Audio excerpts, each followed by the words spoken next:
Hello everyone, welcome back to try and taste kitchen. આજે હું તમારી સાથે શેર કરીશ માર્કેટ કરતાં પણ સસ્તો, ચોખ્ખો અને એકદમ ટેસ્ટી સ્વાદિષ્ટ એવો પૌવાનો ચેવડો બનાવવાની રેસીપી। કોઈપણ તહેવાર હોય, પ્રસંગ હોય કે કિડ્સને નાની મોટી ભૂખ લાગે ત્યારે તમે આ ચેવડો આપી શકો છો નાસ્તા તરીકે। એકદમ ટેસ્ટી બનશે અને બધાને ખૂબ જ ભાવશે। તો માર્કેટ કરતાં પણ સસ્તો અને એકદમ સહેલી રીતે બનતો પૌવાના ચેવડાની રેસીપી શેર કરીશ। જો તમને રેસીપી ગમે તો વિડીયોને લાઇક કરજો, શેર કરજો અને આવી જ નવી રેસીપી જોવા માટે ચેનલ ઉપર નવા હો તો ચેનલને સબસ્ક્રાઈબ કરી બાજુમાં આપેલો બેલ આઇકન જરૂર પ્રેસ કરજો। તો ચાલો રેસીપી સ્ટાર્ટ કરીએ। તો પૌવાનો ચેવડો બનાવવા માટે અહીંયા આપણે જાડા પૌવા લેવાના છે। તો લગભગ અહીંયા મેં 300 ગ્રામ જેટલા પૌવા લીધા છે અને આ પૌવા માટે આપણે જાડા પૌવા યુઝ કરશું તો આ ચેવડો જે છે એકદમ સરસ બનશે। હવે આપણે પૌવાને ચાળી લેવાનું છે। એમાં ડસ્ટ અને કચરો હોય છે તો પૌવાને ચાળવું કમ્પલસરી છે। તો આ રીતે ચાળણી અથવા તો મોટી કોઈ તમારી પાસે ચાળણી હોય તમે એ પણ લઈ શકો છો અને આ રીતે આપણે પૌવાને તમે જોઈ શકો છો કે આ રીતેનો કચરો, ડસ્ટ પૌવામાંથી નીકળશે। તો આ રીતે હું બધા જ પૌવા ચાળીને તૈયાર કરી લઈશ। તો અહીંયા મેં બધા જ પૌવાને ચાળીને તૈયાર કરી લીધા છે। હવે આપણે પૌવાને સાઈડમાં રાખીશું અને ચેવડા માટેનો મસાલો બનાવીશું। તો મિક્સર જારમાં આપણે 2 ચમચી ધાણા જીરું પાવડર લઈશું, અડધી ચમચી બ્લેક સોલ્ટ લઈશું, અડધી ચમચી જેટલું આપણે હળદર લેવાની છે, 1 ચમચી કાશ્મીરી લાલ મરચું ઉમેરીશું, અડધી ચમચી જેટલો આપણે ચાટ મસાલો ઉમેરીશું, 1 ચમચી આપણે વરિયાળી ઉમેરીશું અને સ્વાદ પ્રમાણે મીઠું ઉમેરીશું। હવે આપણે મિક્સર જારનું ઢાંકણ બંધ કરીશું અને મસાલાને પાવડર ફોર્મમાં ક્રશ કરી લઈશું। તમે જોઈ શકો છો કે એકદમ સરસ આપણો આ ટેસ્ટી એવો મસાલો બનીને તૈયાર થઈ ગયો છે। હવે મસાલાને આપણે સાઈડમાં રાખીશું। બીજી બાજુ અહીંયા મેં તેલ ગરમ કરવા ઓલરેડી મૂકી દીધું છે। તેલ એકદમ સરસ ગરમ થઈ ગયું છે। હવે આપણે આ રીતે ચાળણી લઈશું અને ચાળણીની અંદર 1 વાટકી જેટલા સિંગના દાણા લઈ સિંગના દાણાને આપણે આ રીતે ફ્રાય કરી લઈશું। તમારી પાસે આ ટાઈપની ચાળણી ના હોય તો તમે સિંગના દાણા ડાયરેક્ટલી પણ તેલમાં ફ્રાય કરી શકો છો। સિંગદાણાની ક્વોન્ટિટી તમે વધુ ઓછી કરી શકો છો। તો અહીંયા સિંગના દાણા એકદમ સરસ ફ્રાય થઈને તૈયાર થઈ ગયા છે, સરસ કલર આવી ગયો છે। તો હવે આપણે એને ટીશ્યુ પેપરવાળી પ્લેટમાં કાઢી લઈશું। હવે આપણે દાળિયાની જે દાળ આવે છે એ આપણે લેવાની છે। તો અહીંયા મેં અડધી વાટકી જેટલી દાળિયાની દાળને લીધી છે। તમે ક્વોન્ટિટી વધુ ઓછી કરી શકો છો, પણ આ દાળનો ટેસ્ટ ચેવડામાં ખૂબ જ સરસ આવે છે એટલે મેં વધારે યુઝ કરી છે। હવે આપણે એને પણ આ રીતે ફ્રાય કરી લેવાની છે। તો એનો કલર ચેન્જ થાય ત્યાં સુધી આપણે એને ફ્રાય કરશું। તો તમે જોઈ શકો છો એકદમ સરસ એનો કલર આવી ગયો છે। બહુ વધારે પડતી બ્રાઉન કે કાળી ન થઈ જાય એનું ખાસ ધ્યાન રાખવાનું, અધરવાઇઝ એનો ટેસ્ટ છે એ કડવો લાગશે। તો દાળને પણ આપણે આ રીતે સિંગદાણા સાથે કાઢી લઈશું। ત્યારબાદ અહીંયા મેં સૂકું કોપરું આ રીતે થોડું લાંબુ કટ કરી લીધું છે, એને પણ આપણે ફ્રાય કરી લઈશું। તો એકદમ સરસ કોપરું આપણું ફ્રાય થઈને તૈયાર થઈ ગયું છે, તમે જોઈ શકો છો। જો ના હોય તો તમે એને સ્કીપ પણ કરી શકો છો। તો કોપરું પણ એકદમ સરસ ફ્રાય થઈ ગયું છે, એને પણ આપણે પ્લેટમાં લઈ લઈશું। ત્યારબાદ હવે આપણે એ ચાળણીમાં કાજુ ફ્રાય કરીશું। તો કાજુને ફ્રાય થતાં બહુ વાર નથી લાગતી, તેલ એકદમ સરસ ગરમ છે। તો એકદમ આ રીતે હલાવતા જઈ આપણે કાજુને પણ ફ્રાય કરી લેવાના છે।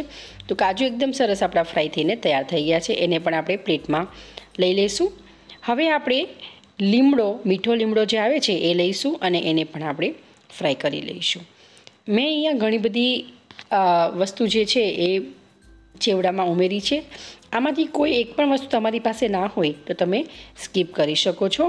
હવે આપણે ફ્રાય કરેલા લીમડોને પણ પ્લેટમાં લઈ લઈશું। ત્યારબાદ અહીંયા મેં 1 મોટું લીલું મરચું સમાર્યું છે, એને પણ આપણે ફ્રાય કરી લઈશું। મરચું એકદમ સરસ કડક થાય ત્યાં સુધી આપણે ફ્રાય કરવાનું છે। મરચાંનો ટેસ્ટ આ ચેવડામાં ખૂબ જ સરસ આવે છે।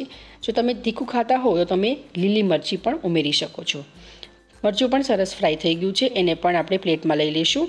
ત્યારબાદ અહીંયા મેં 2 ચમચી જેટલા સફેદ તલને આ રીતે તળી લીધા છે, એને પણ આપણે પ્લેટમાં લઈ લઈશું। તમને મારી આજની આ રેસીપી કેવી લાગે છે એ મને કમેન્ટ કરી ચોક્કસથી જણાવજો અને જો રેસીપી ગમતી હોય તો વિડીયોને 1 લાઇક જરૂરથી કરજો, સાથે ફ્રેન્ડ્સ ફેમિલીના ગ્રુપમાં શેર કરવાનું ભૂલશો નહીં। ત્યારબાદ અહીંયા મેં 10 થી 12 કિસમિસના નંગ લીધા છે, એને પણ આપણે ફ્રાય કરી લઈશું। આ ચેવડામાં, તીખા ચેવડામાં કિસમિસનું ગળ્યો ટેસ્ટ ખૂબ જ સરસ લાગે છે, તો તમે જરૂરથી ઉમેરજો. હવે કિસમિસ પણ ફ્રાય થઈ ગઈ છે. આપણી બધી જ જે સામગ્રી ચેવડામાં ઉમેરવાની છે એ ફ્રાય થઈને તૈયાર થઈ ગઈ છે. સાઈડમાં રાખીશું. હવે આપણે તેલને એકદમ સરસ ગરમ થવા દેવાનું છે. તેલ સરસ ગરમ થઈ જાય ત્યારબાદ આપણે પૌવા ફ્રાય કરીશું. તો આ રીતે ચાળણીમાં ગરમ તેલમાં પૌવા ફ્રાય કરવાના, અધરવાઇઝ પૌવામાં તેલ વધારે એબ્ઝોર્બ થઈ જશે. તો પૌવા એકદમ સરસ ફ્રાય થઈ ગયા છે, તમે જોઈ શકો છો. એને આપણે ટીશ્યુ પેપરવાળી પ્લેટમાં કાઢી લઈશું, જેથી એક્સ્ટ્રા ઓઇલ છે એ બધું જ નીકળી જશે. તો આવી જ રીતે આપણે બીજા બધા જ પૌવા ફ્રાય કરીને તૈયાર કરી લઈશું. તો અહીંયા મેં બધા જ પૌવાને ફ્રાય કરીને તૈયાર કરી લીધા છે. તો ચેવડા બનાવવા માટેના આપણા બધા જ ઇન્ગ્રીડિયન્ટ રેડી છે. તમે જોઈ શકો છો પૌવા પણ એકદમ સરસ ક્રિસ્પી થઈ ગયા છે. તો હવે આપણે ચેવડો બનાવવાનું સ્ટાર્ટ કરીશું. તો ચેવડો બનાવવા માટે આપણે એક મોટું વાસણ લઈશું, જેથી આપણને હલાવવા માટે ઇઝી થાય. તો હવે આપણે તળેલા પૌવા અને તળેલી સામગ્રી બધું જ આપણે આ તપેલામાં લઈ લેવાનું છે. ત્યારબાદ હવે આપણે જે તૈયાર કરેલો મસાલો હતો, જે આપણે ક્રશ કર્યો હતો, એ મસાલો લઈશું અને એ મસાલામાંથી આપણે 2 થી 2.5 ચમચી જેટલો મસાલો આપણે આમાં અત્યારે ઉમેરીશું. આગળ જરૂર પ્રમાણે આપણે ઉમેરવાનો છે, તો હું તમને એન્ડમાં જણાવીશ મેં કેટલો ઉમેર્યો છે. હવે આપણે સાથે ટેસ્ટને બેલેન્સ કરવા માટે 1 ચમચી દળેલી ખાંડ ઉમેરી છે અને ઉપરનું ઢાંકણ બંધ કરી આ રીતે આપણે હલાવશું.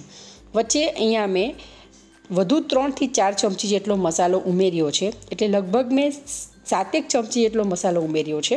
હવે આપણે મસાલાને એકદમ સારી રીતે ચમચા વડે મિક્સ કરી લઈશું. તમે જોઈ શકો છો ખૂબ જ સરસ કલર આવી ગયો છે. જેવો માર્કેટમાં મળે એવો જ સરસ કલર આવ્યો છે અને ટેસ્ટ પણ એટલો જ સરસ છે. તો માર્કેટ કરતાં પણ સસ્તો, સારો, ચોખ્ખો એવો આ પૌવાનો ચેવડો આપણો ઘરે બનીને તૈયાર થઈ ગયો છે. તો હવે આપણે એને આ રીતે એક નાના વાસણમાં કાઢીને તમને બતાવું છું નજીકથી કે એનું ટેક્સચર કેવું છે. તો તમે જોઈ શકો છો, જેને જોતાં જ ખાવાનું મન થઈ જાય એવો, અને વળી નાના બાળકોથી લઈ મોટા વડીલો સુધી બધાને ભાવે એવો આપણો પૌવાનો ચેવડો બનીને તૈયાર થઈ ગયો છે.